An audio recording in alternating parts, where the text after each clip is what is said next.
Malam hari ini 60 Minutes Worship mengambil tema penyertaan Tuhan. Mazmur 34 ayat 8 sampai 11 kita baca sama-sama. 3, 2, 1. Malaikat Tuhan berkemah di sekeliling orang-orang yang takut akan Dia, lalu meluputkan mereka. Kecaplah dan lihatlah betapa baiknya Tuhan itu. Berbahagialah orang yang berlindung padanya. Takutlah akan Tuhan, hai orang-orangnya yang kudus, sebab tidak berkekurangan orang yang takut akan Dia. Ayat 11. Singa-singa muda merana kelaparan, tetapi orang-orang yang mencari Tuhan tidak kekurangan sesuatu pun yang baik. Katakan amin. Tahukah Anda bahwa salah satu tanda penyertaan Tuhan dalam hidup orang-orang yang takut akan Dia adalah Tuhan meluputkan kita. Katakan diluputkan. Diluputkan dari apa? Saya akan bahas 3. Yang pertama, diluputkan dari tangan orang-orang fasik. Siapa itu orang-orang fasik? Orang-orang yang jahat. Orang-orang yang punya niat yang tidak tulus sama kita. Teman-teman yang gak tulus sebenarnya. Mazmur 37 ayat 39 dan 40 kita baca. Orang-orang benar diselamatkan oleh Tuhan. Ia adalah tempat perlindungan mereka. Pada waktu kesesakan ayat 40. Tuhan menolong mereka dan meluputkan mereka. Ia meluputkan mereka dari tangan orang-orang fasik. Dan menyelamatkan mereka. Sebab mereka berlindung padanya. Siapakah orang-orang fasik? Orang-orang yang kita nggak tahu niat hatinya baik atau enggak sama kita. Tuhan itu meluputkan kita dari hubungan-hubungan yang salah. Kadang-kadang sebagai manusia kita itu lebih gampang percaya orang karena penampilan, betul? Makanya ada pepatah berkata don't judge the book by the cover. Nah kadang kalau orang udah baik sama kita, orang bantu kita, apalagi tuh orang itu ngasih kita duit, ngasih kita berkat. Saya yakin langsung hati Anda luluh. Baik banget orang ini. Kita biasanya gampang mudah percaya sama orang yang murah hati. Ada yang percaya katakan amin. Orang kalau udah royal sama kita udah gak peduli. Dia sungguh-sungguh sama Tuhan gak, dia takut sama Tuhan gak, dia tulus gak. Yang penting dia kasih gue duit. Itu manusia. Begitu mereka memberkati kita, mereka nolong kita, rajin kasih tips ke kita, wah ini orang baik banget. Udah hati kita luluh dan mudah percaya. Saya sudah pernah khotbah tentang kemurahan hati bukan lambang orang itu baik, benar-benar baik. Karena pohon yang baik menghasilkan buah yang baik. Saya pernah ketemu orang yang murah hatinya tapi kawin istri 5. Pakai berhala, bawa sapi potong kepalanya segala macam untuk meresmikan. Banyak. Dan saya lihat dia malah murtad. Dari ikut Yesus meninggalkan Yesus. Nah tapi dia royal. Kita sebagai manusia gampang terpesona. Tapi berapa kali Tuhan meluputkan kita dari orang-orang fasik. Orang fasik yang kelihatan baik di luar. Tapi tidak baik di dalam. Kita diluputkan Tuhan dari hubungan-hubungan yang salah. Hubungan-hubungan yang akan merugikan kita di masa depan. Kita butuh modal. Kita lihat orang kaya, udah kita buta. Join sama dia. Karena kita butuh uangnya. Tapi dengar. Jangan mudah percaya teman. Mika 7 ayat 5. Janganlah percaya kepada teman. Janganlah mengandalkan diri kepada kawan. Jagalah pintu mulutmu terhadap perempuan yang berbaring di pangkuanmu. Pacar aja belum tentu bisa dipercaya. Amin. Well, saya belajar di hidup saya. Hanya waktu dan proses yang bisa membuktikan ketulusan seseorang. Amen. Ada orang yang saya terpesona dengan kebaikannya. Sampai saya terlalu percaya sama dia. Saya ini kalau udah percaya orang 110%. Bahaya ya. Jadi saking dia baik, kalau ngomong rohani, dia bilang dia cinta Tuhan, saya terpesona. Dan betul-betul naburnya luar biasa. Tiba-tiba waktu membuktikan. Amen. Tuhan meluputkan kita, waktu hubungan itu rusak. Saya yakin kita kecewa, betul? Kita sakit hati, kita merasa dihianati. Mungkin kita merasa ditinggalkan. Ada hubungan-hubungan bisnis yang pecah di tengah jalan. Ada orang-orang yang kita udah baik-baik bisnis sama dia. Tiba-tiba dia kick out kita sepihak. Mungkin Anda sudah naruh invest 100 juta. Tiba-tiba Anda dibuang begitu aja. Anda hubungi dia, Anda bisa dicari lagi. Saya kasih tahu. Kalau Anda takut akan Tuhan, sesungguhnya tanda penyertaan Tuhan, Anda sudah diluputkan dari orang-orang fasik. Prosesnya tidak mudah, prosesnya menyakitkan, prosesnya dikecewakan, prosesnya ditinggalkan, prosesnya ditipu orang. Tapi Tuhan sedang menggunakan itu supaya membuka matamu. Kamu tidak buta karena dia kaya. Kamu tidak terkesima karena dapat banyak hadiah. Tapi kamu mengerti, engkau sudah diluputkan dari hubungan yang salah. Daripada kerugian yang lebih besar. Lebih baik hilang 100 juta daripada hilang 1 miliar. Yang berarti katakan amin. Tapi saya tahu pada prosesnya kita kecewa. Tapi ketahuilah, kalau Anda hidup takut akan Tuhan, ini tanda penyertaan Tuhan. Anda diluputkan dari hubungan yang salah. Katakan amin. Yang berikutnya, diluputkan dari apa? Diluputkan dari keputusan yang keliru. Berapa banyak tangan-tangan orang di sini yang pernah ditolong Tuhan dari keputusan yang salah? Oh haleluya. Mazmur 116 ayat 8 kita baca sama-sama. Ya, engkau telah meluputkan aku daripada maut. Dan mataku daripada air mata. Dan kakiku daripada tersandung. Penyertaan Tuhan meluputkan kita dari air mata, dari tersandung. Yang artinya apa? Dari keputusan-keputusan yang keliru. Kita kadang-kadang terlalu menggebu-gebu. Jatuh cinta sama orang yang salah. Lalu batal nikah. Lalu putus cinta di tengah jalan padahal sudah tunangan. Ada di sini yang udah sebar undangan batal nikah. Saya sudah pernah. Gagal kerja sama bisnis. Tadi saya sudah bilang. Terus batal pindah kerja. Apapun yang Anda alami. Keputusanmu kelihatannya benar. Saya duduk dengan salah satu pelayan Tuhan. Dia bilang dia mau pindah ke Amerika. Banyak orang Indonesia ke Amerika untuk jadi gelap. Karena untuk dapat green card mudah. Gak tahu saya rasa tidak semudah itu, tetapi banyak yang coba ke sana. Waktu saya punya kesempatan satu kali duduk dengan dia, saya tanya, apa alasan kamu mau pindah ke Amerika? Dia bilang, demi kesejahteraan istri dan anak-anak. Karena sekolah di Amerika gratis. Meskipun kita bukan citizen sana. Secara pekerjaan dolar beda. Ada amin? Tapi saya bilang, kamu dipanggil Tuhan untuk apa? Melayani. Saya tanya, ladang pelayanan yang kamu berbuah itu di Indonesia atau di Amerika? Di Indonesia. Lalu, apakah kamu di sini lebih miskin dibanding kamu di Amerika? Tidak. Apakah di sana jalan yang terbuka menyenangkan? Tidak. Kenapa mau pergi ke Amerika? Saya tuh bersyukur gini ya. Tadi siang saya baru merenung. Salah satu karunia yang Tuhan berikan dalam hidup saya adalah menyelesaikan masalah.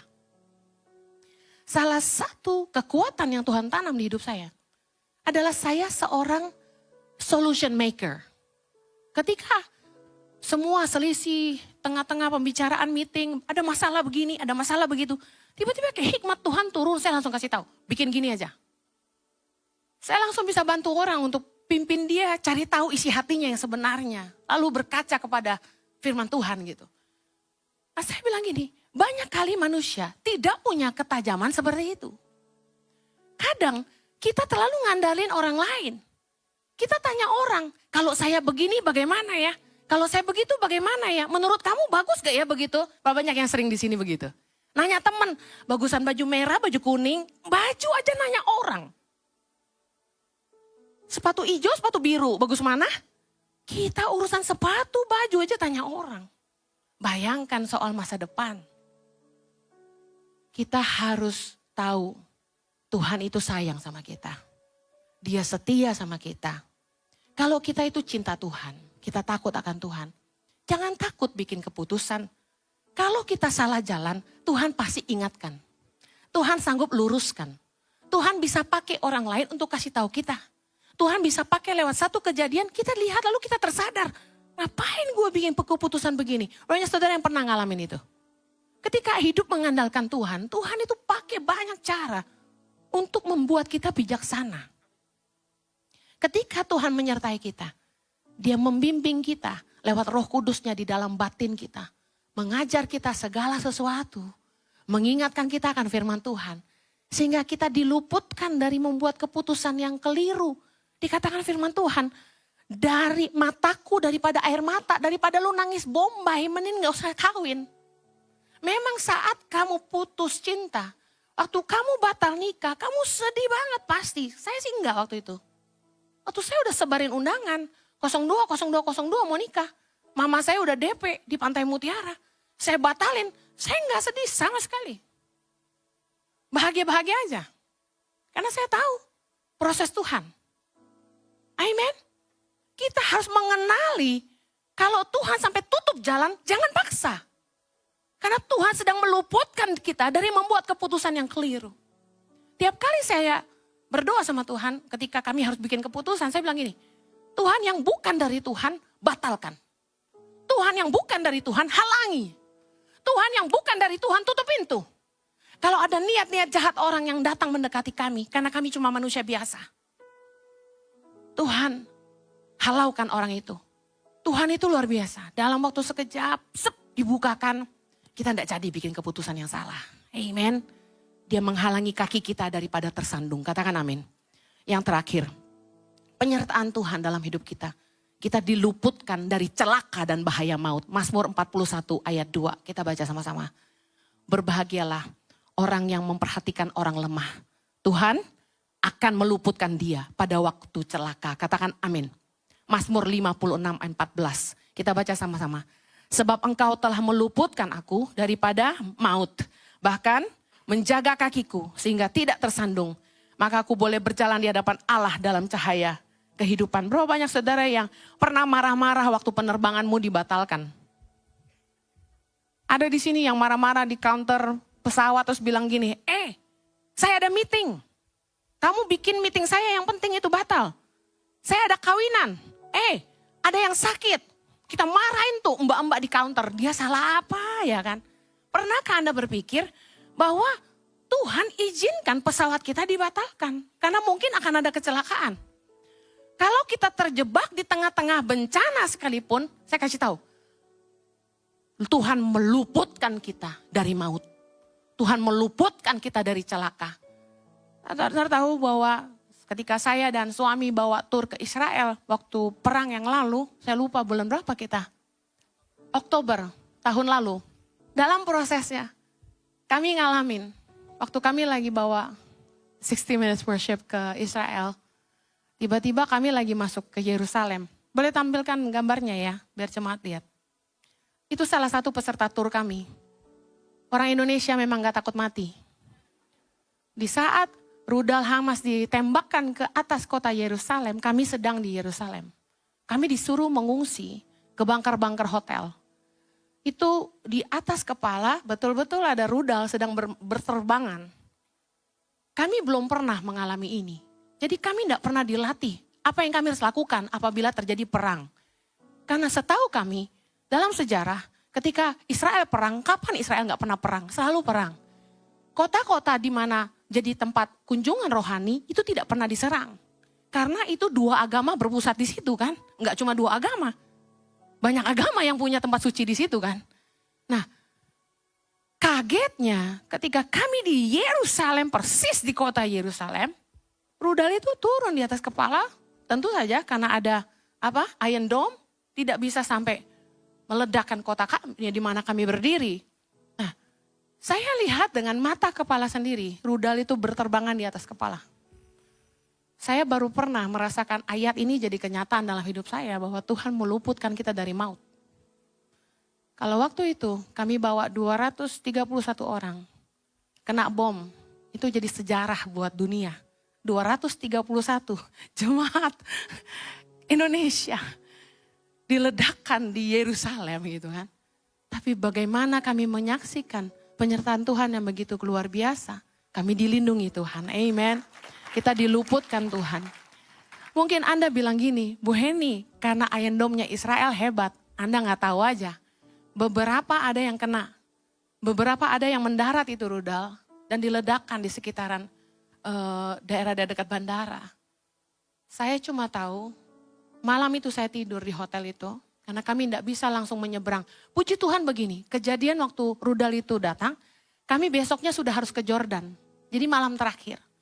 Tapi kami tidak bisa bawa 231 orang menyeberang ke Jordan seketika itu juga. Karena keadaan sedang panik kan. Kami harus percayakan Tuhan hidup kami malam itu, tidur di hotel di kota Yerusalem. Bayangkan, bukan di pinggir, di kota di mana rudal itu berterbangan. Dan seperti petasan tanggal 31 Desember yang gak berhenti, kami dengar suara gludar, gludar, gludar. Dan malam hari itu, saya jujur sama jemaat, malam itu iman saya terbesar selama hidup. Bahwa saya tidur dengan kepercayaan penuh, kalau sampai saya mati, saya tahu saya ketemu Tuhan Yesus. Saudara, dalam hidup ini, kita akan ngalamin masalah-masalah, pergumulan-pergumulan, di mana iman kita diuji. Apakah kita percaya bahwa Tuhan menyertai kita? Di saat kita lagi goyah, kayaknya masalah nggak kunjung berhenti. Saya juga pernah ada di sepatu Anda. Di mana saya meragukan penyertaan Tuhan. Sebenarnya Tuhan masih menyertai saya nggak sih? Tapi saya kasih tahu. Pengkhotbah 3 ayat 11 bilang manusia tidak dapat menyelami pekerjaan Allah dari awal hingga akhir. Nggak akan ada yang ngerti caranya Tuhan bekerja. Tapi percayalah bahwa kalau kita mengasihi Tuhan, Allah turut bekerja di dalam segala sesuatu untuk mendatangkan kebaikan bagi orang-orang yang mengasihi Dia dan yang terpanggil sesuai dengan rencananya. Pertanyaannya gini, jangan ragukan kesetiaan Tuhan, tapi pertanyakan cintamu pada Tuhan. Apakah engkau orang-orang yang mengasihi Tuhan? Yang terakhir, apakah hidupmu berkenan sama Tuhan? Bagaimana kita tahu kita berkenan enggak sama Tuhan? Apakah Anda hidup dalam dosa? Apakah Anda hidup damai dengan Tuhan? Anda hidup dalam firman Tuhan? Anda mengasihi Tuhan sungguh-sungguh? Karena janji firman Tuhan, Mazmur 37 ayat 23. Tuhan menetapkan langkah-langkah orang yang hidupnya berkenan kepadanya. Penyertaan Tuhan dalam setiap langkah-langkahmu, katakan amin. Yang terakhir, percayalah bahwa Allah serta dengan kita. Matius 1 ayat 23, namanya Immanuel. God is with us. Mari kita berdiri sama-sama, kita nyanyi.